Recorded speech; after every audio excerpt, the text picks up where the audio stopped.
Lucas had everything money could buy, but for 2 years, his world had been pitch black. Suddenly, a boy from the dust appeared, holding a secret that the world's best doctors couldn't find. "Get away, you filthy beggar," his mother screamed, blinded by her own pride and status. But Pedro didn't want money. He said, "I will smear mud on his face, and a miracle will happen." Against all logic, the father chose hope. He let the street boy touch his son's face. Seconds later, the impossible happened. Lucas whispered, "Mom, I can see your yellow dress." The afternoon sun blazed over the city, reflecting off the polished chrome of Raphael's luxury SUV. Inside the vehicle, the air conditioning hummed a steady, expensive tune, but the atmosphere was freezing. In the back seat sat 10-year-old Lucas, a boy who lived in a world of perpetual shadows. 2 years ago, a horrific car accident had claimed his vision, and despite the family's immense wealth, no doctor, surgeon, or specialist had been able to bring back the light. His eyes, once bright and full of curiosity, were now clouded and distant. Beside him sat his mother, Anna, a woman whose wardrobe was as sharp as her tongue. She checked her diamond-encrusted watch with a sigh of habitual impatience. To the outside world, they were the picture of success, but inside the car, they were drowning in a silent, suffocating grief. They arrived at a private, high-end park, the kind of place where the grass was manicured with scissors and the air smelled of imported jasmine. Raphael, a man who believed that every problem in life could be solved with a large enough check, stepped out and opened the door for his son. As Lucas stepped onto the pavement, his walking stick clicking rhythmically, a small figure approached them from the edge of the perimeter. It was a boy, no older than Lucas, but he looked like he belonged to a different century. His clothes were a mosaic of faded rags and coarse patches, and his skin was bronzed and caked with the fine dust of the city's outskirts. He carried a small, weathered cloth bag slung over his shoulder. This was Pedro. As Pedro's shadow crossed Anna's path, she recoiled as if she had stepped on a viper. She instinctively grabbed Lucas's arm, pulling him back toward the safety of their leather seats.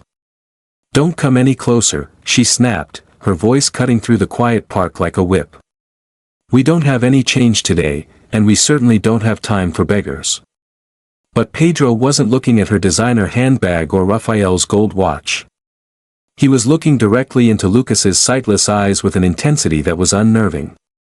"I don't want your money, ma'am," Pedro said, his voice surprisingly steady and calm.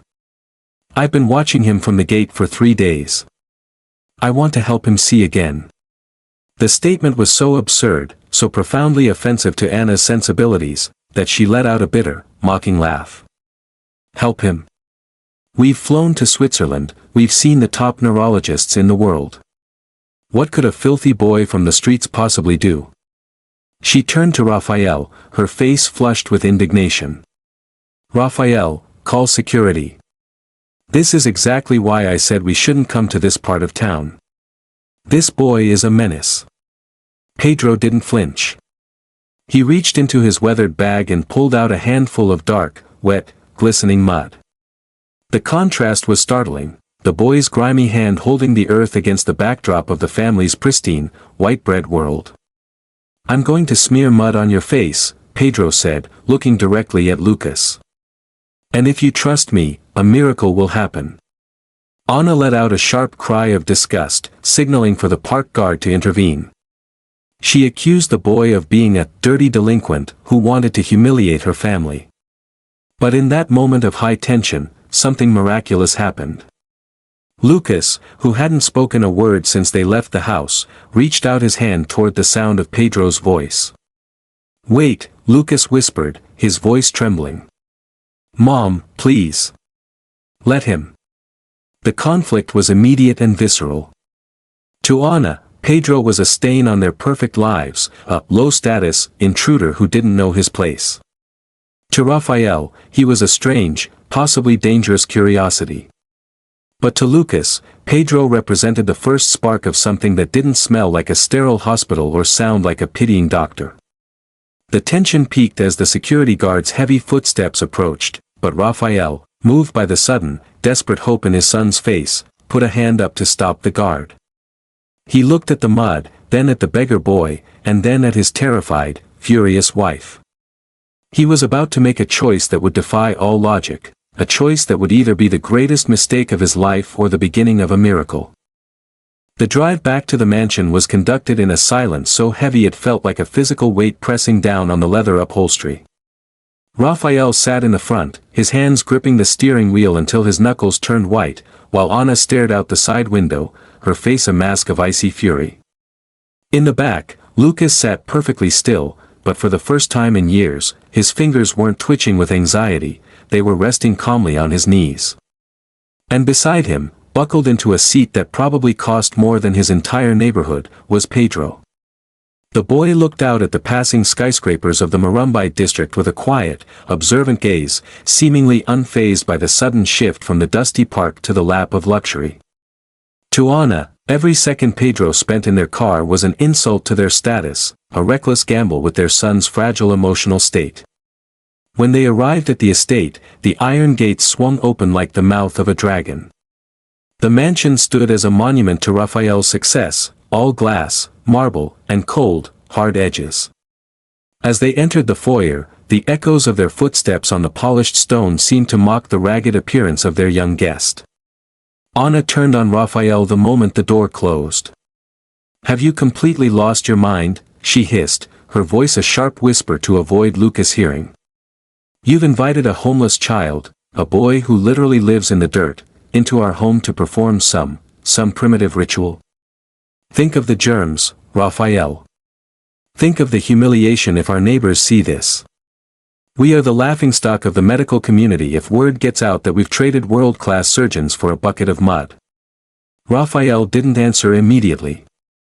He watched as Pedro helped Lucas navigate the hallway, the beggar boy guiding the millionaire's son with a grace that no paid nurse had ever shown.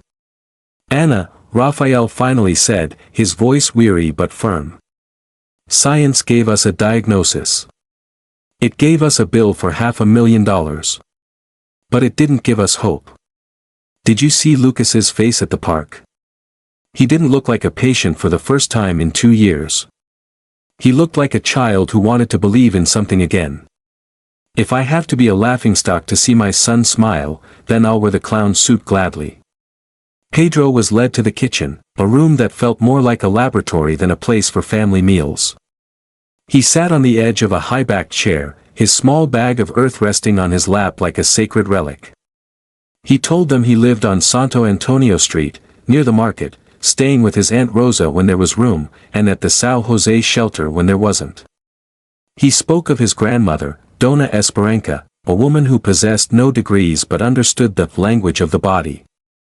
He explained that the mud wasn't a magic potion, but a tool to pull the sadness out of the eyes.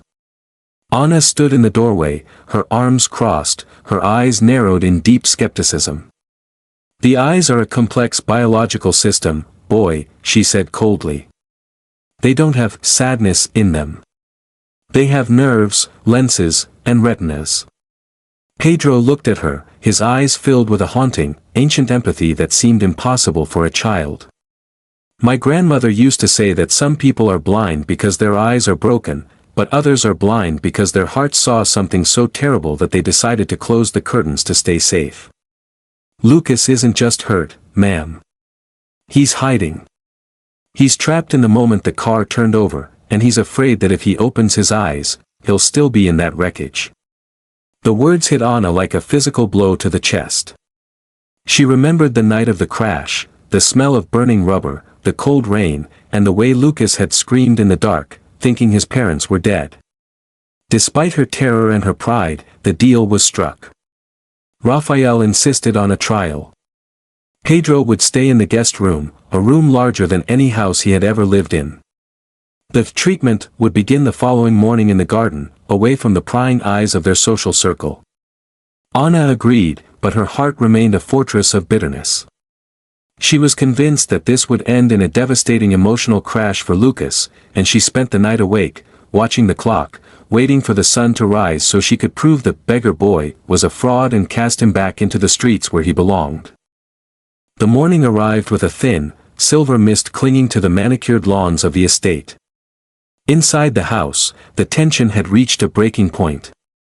Anna had spent the early hours sterilizing the patio, her movements frantic and obsessive, as if she could scrub away the filth of the situation along with any potential bacteria. When Pedro emerged from the guest room, dressed in a clean but oversized shirt Raphael had provided, he looked smaller than he had the day before. Yet, there was a quiet dignity in the way he carried himself, a stillness that seemed to mock the frantic energy of the mansion's owners. He walked toward the covered patio, carrying his small bowl of earth and a jar of spring water, his eyes fixed on the task at hand. Raphael led Lucas out to the garden. The boy moved with a newfound eagerness, his hands reaching out to find Pedro's presence even before the beggar boy spoke. "I'm here, Lucas," Pedro said softly, his voice acting like a lighthouse in the boy's dark sea. Anna stood nearby, her arms crossed tightly over her chest, her eyes narrowed. "I have a towel, a basin of distilled water, and a medical-grade disinfectant," she stated coldly. "If my son complains of a single itch, or if I see any sign of an allergic reaction, this little experiment ends permanently. Do you understand, boy?" Pedro didn't argue. He simply nodded and asked Lucas to sit on the stone bench. The ritual began in silence. Pedro mixed the dark, rich earth with the water, creating a paste that looked unremarkable to the eye but seemed to hold a strange, earthy aroma that filled the patio. With the gentleness of a seasoned healer, Pedro began to apply the mud around Lucas's eyes. He didn't just slap it on, he massaged it into the skin with rhythmic, circular motions. "It's cold," Lucas whispered, a small shiver running through his frame. "It feels like the ground after it rains." "That's the earth listening to you," Pedro replied, his voice dropping into a low, melodic cadence. While the mud dried, Pedro began to tell a story. It wasn't a fairy tale of dragons or knights, but a story about a boy who lived in a house made of glass. The boy had seen a shadow so frightening that he decided to close his eyes and never open them again. He told Lucas that the darkness wasn't a punishment, but a shield the boy had built to protect himself. "But the problem with shields," Pedro whispered, "is that they also keep out the sun. They keep out the smiles of the people who love you. The mud is here to absorb the fear so you don't have to carry it anymore." Anna watched, her skepticism warring with a sudden, painful lump in her throat. She had spent 2 years talking to Lucas about nerves and optical paths, she had never once talked to him about his fear. She realized, with a pang of guilt, that she had been so focused on fixing him that she had forgotten to comfort him. After 15 minutes, Pedro took the damp, white towel. The moment of truth had arrived. Raphael stepped closer, his breath hitched in his chest. "Okay, Lucas," Pedro said softly. "The earth has taken what it needs. Now, I want you to look for the light, not with your eyes, but with your heart." As the last of the dark residue was wiped away, the sun finally broke through the morning mist, flooding the patio with a sudden, brilliant radiance. Lucas blinked. His eyelashes were wet, and his pupils dilated as they met the sudden glare. He sat frozen for a long moment, his head tilting toward the garden. "Dad," he whispered, his voice cracking. "Dad, move your hand." Raphael, confused, waved his hand slowly in front of Lucas's face. Lucas's eyes didn't focus, but his head followed the movement. "I see a shadow," Lucas cried out, a sob breaking from his chest. "It's dark, and it's moving. I see the shadow of your hand." Anna collapsed into a chair, her hands covering her mouth to stifle a scream of pure, agonizing hope. It wasn't perfect vision, it was barely a silhouette, but it was more than they had seen in 700 days of darkness. Pedro stood back, his face tired but serene. "Shadows are the beginning," he said, looking at the wealthy woman who had called him a menace. "It means the door is finally unlocked." By the 4th day, a strange and quiet transformation had taken hold of the mansion. The servants, who had initially looked at Pedro with suspicion and kept the silver locked away, now found themselves setting a place for him at the table without being asked. The mud boy had become a silent anchor in a house that had been drifting at sea for 2 years. But the most significant change was in Anna. The icy, perfectionist shell she wore as armor was beginning to crack. She no longer spoke of disinfectants or social standing. Instead, she spent her hours watching Pedro from the shadows of the hallways, trying to understand how a child with nothing could possess the one thing her millions couldn't buy, peace. That afternoon, Anna invited Pedro into the grand library, a room filled with thousands of leather-bound books that Lucas could no longer read. "How do you do it?" she asked, her voice stripped of its usual arrogance, sounding small and vulnerable. "The doctors told us the optic nerve was healthy but unresponsive. They called it a medical mystery." "How did you know it was fear?" Pedro looked at the gold leaf frames on the walls, then back at her. "My grandmother, Dona Esperanca, used to say that the body is like a house. If something terrifying happens at the front door, the soul retreats to the basement and locks the light out. You've been trying to fix the door, but Lucas is still hiding in the basement." The conversation forced a painful honesty from Raphael and Anna. For the first time, they spoke aloud about the night of the accident, the details they usually buried in silence. They described the torrential rain, the scream of the tires on the slick pavement, and the terrifying moment the SUV rolled into the ditch. Raphael confessed through tears that he had been the one driving, and the guilt had been eating him alive. Anna admitted that she had despaired so deeply she had stopped believing in a future. Most importantly, they remembered what the paramedics had said, that Lucas had been conscious and pinned in the wreckage for 20 minutes, staring at his parents' motionless bodies, believing he was the last person left alive on Earth. He had closed his eyes and begged the universe to make it all stop. Armed with this truth, the next session was different. Pedro didn't just apply the mud, he sat with Lucas in the garden and spoke to him like a brother. "Lucas," Pedro whispered as he applied the cool earth to the boy's brow. "The accident is over. The rain has stopped. Your mother is here, and your father is here. You don't have to keep the curtains closed to keep them safe anymore. They are already safe." He began a new story, one about a boy who walked through a forest of thorns and realized that if he opened his eyes, the thorns would turn into roses. The air in the garden seemed to thicken with anticipation. As Pedro began to wipe away the mud with a warm cloth, a single, sharp ray of afternoon sun pierced through the oak trees, hitting the patio with the intensity of a spotlight. Lucas gasped, his body jolting as if he'd received an electric shock. His hands flew to his face, but Pedro gently pulled them down. "Look, Lucas. Not at the sun, but at the world." Lucas's eyes, which had been dull and vacant for 2 years, suddenly sparked with a frantic, searching energy. He turned his head toward his mother. He didn't just follow a shadow this time, he focused. "Mom," he whispered, his voice trembling with a terrifying hope. "Mom, why are you wearing a dress the color of a lemon?" Anna froze. She looked down at her bright yellow silk dress, the one she had put on that morning in a moment of subconscious defiance against the gloom. "And Dad?" Lucas turned to Raphael, tears beginning to stream down his cheeks. "Your shirt, it's like the ocean. It's blue. I can see the blue."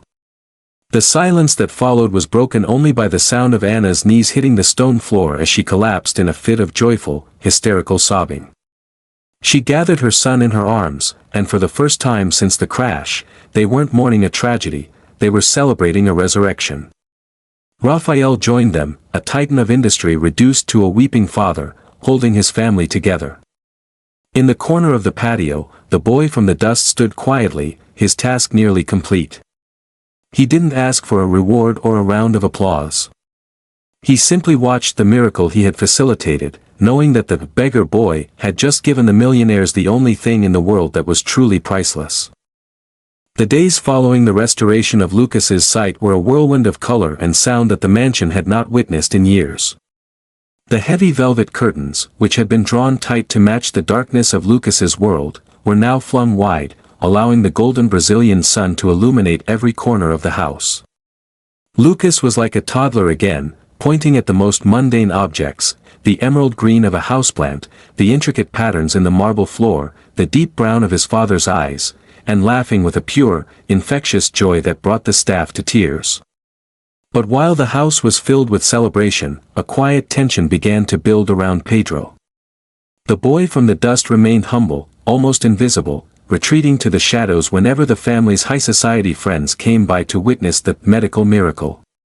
Raphael, moved by a deep sense of debt, spent the better part of the week on the phone with his lawyers and accountants.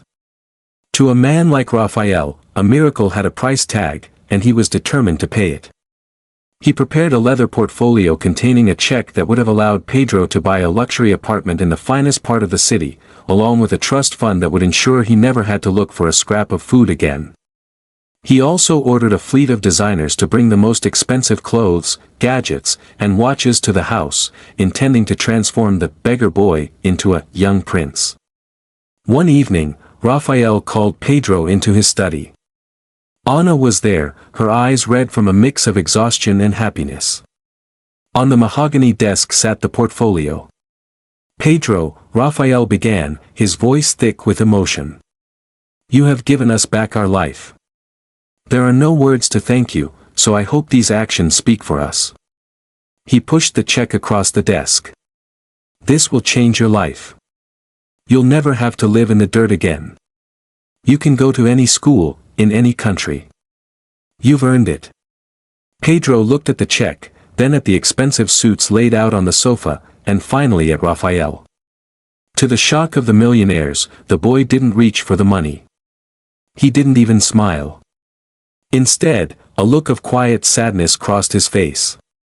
"Sir," Pedro said softly, "my grandmother always told me that the earth belongs to everyone, and the gifts of the earth cannot be sold.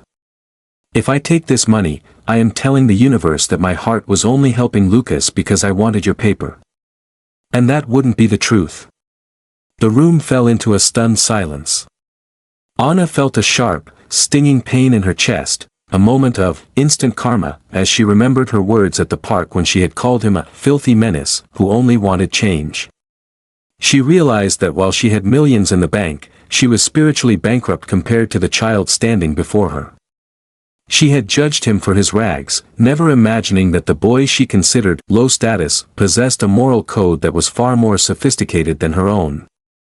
"I have my things packed," Pedro continued, gesturing to his small, weathered cloth bag. "Lucas can see now.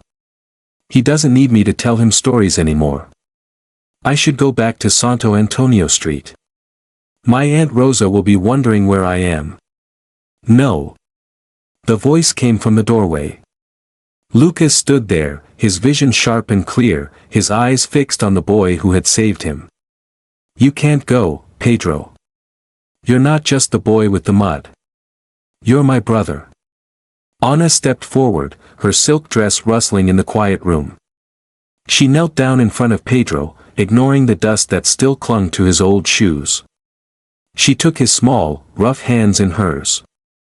"Pedro, I was wrong about you," she whispered, her voice breaking. "I was blind long before Lucas was. I thought wealth made a person important, but you've shown me that importance is found in the way we hold each other up. We don't want to pay you, Pedro. We want to be your family. We want to adopt you, if you'll have us. Not because of what you did, but because of who you are." Pedro looked from Anna to Raphael, his eyes wide with a mixture of fear and longing. For a child who had spent his life being moved from shelters to street corners, the concept of home was a fragile dream. You would keep me. Even when there are no more miracles." "Especially then," Raphael said, standing up and placing a hand on the boy's shoulder. "We need your wisdom more than you need our money." In that moment, the cycle of prejudice was broken. The boy who was once seen as a menace was now the cornerstone of the family. 15 years had passed since the afternoon the dust of the streets met the marble of the mansion. The story of Lucas and Pedro had become a legend in the city, but for the two men, it was simply the foundation of their lives. Lucas had become a renowned artist, his paintings famous for their vibrant, almost supernatural use of color, a tribute to the world he almost lost. Pedro, however, had taken a different path. Though he was now the legal son of one of the wealthiest families in the country, he never lost the scent of the earth. He had used his education and his family's resources to build the Dona Esperança Foundation, a world-class center that treated children with trauma-induced psychosomatic illnesses. He was no longer the boy in rags, but a man in a tailored suit who still kept a small jar of Santo Antonio mud on his mahogany desk to remind him of where he came from. The instant karma moment of his adult life came during a high-stakes city council meeting. A powerful real estate developer named Julian Vane was lobbying to shut down the foundation's downtown clinic to make room for a luxury shopping mall. Vane was a man who saw the world in terms of profit margins and status. During the public hearing, he stood before the council and pointed a mocking finger at Pedro. "We are talking about prime real estate," Vane sneered. "And we are wasting it on a clinic that uses folk stories and dirt to treat the dregs of society. This man, this Pedro, is a charlatan who grew up in a gutter and simply got lucky. He's bringing the status of our city down by attracting the homeless to our doorstep." The room went silent. The socialites and politicians watched as Pedro stood up. He didn't look angry, he looked disappointed. He didn't lead with his bank account or his father's influence.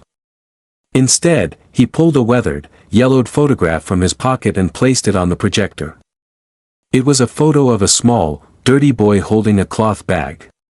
"This was me," Pedro said, his voice echoing with a quiet power that commanded the room. "And Mr. Vane is right about one thing, I did grow up in the gutter. But the gutter is where I learned that you can't see the stars if you're too busy looking down on others. You call these people the dregs of society, but they are the ones who taught me that a person's worth isn't found in their zip code." The reversal came moments later. A young woman, draped in expensive silk but walking with a slight hesitation, entered the back of the room. It was Julian Vane's own daughter, Clara. The room gasped as she walked straight to the podium. "Father, stop," she whispered, her voice amplified by the microphone. She turned to the council. "For 6 months, I couldn't speak. The doctors called it selective mutism after my mother passed away. They said I was a lost cause. But then I went to the Dona Esperança Foundation in secret. I went to the man you just called a charlatan." She looked at Pedro with tears in her eyes. "He didn't use medicine. He used stories. He used the earth. He reminded me that I was safe. He gave me my voice back." The humiliation for Julian Vane was absolute. The man who had tried to destroy the foundation was now revealed to be the father of one of its greatest success stories. The council didn't just reject Vane's proposal, they granted the foundation a permanent tax-exempt status and tripled its funding. Vane left the room in a cloud of shame, his high status shattered by the very low status boy he had tried to bury. The story ends back at the mansion garden, where a now elderly Raphael and Anna sat watching their 2 sons. They had learned that the miracle wasn't just in the mud or the restoration of sight, it was in the choice to see everyone as equal. Pedro looked out at the city, knowing that somewhere out there, another child was sitting in the dust, waiting for someone to look past their rags. He had turned his instant karma into a lifetime of justice, proving that when you treat the least of society with respect, you find the greatest treasures the world has to offer. Moral of the story: your background does not define your future, and your bank account does not define your character. The person you underestimate today may be the one who holds the key to your family's salvation tomorrow. True sight is not about the eyes, it's about the heart. Thank you for watching this story of hope and transformation. If this story touched your heart, remember to treat everyone with the respect they deserve, for you never know who is carrying a miracle in their hands.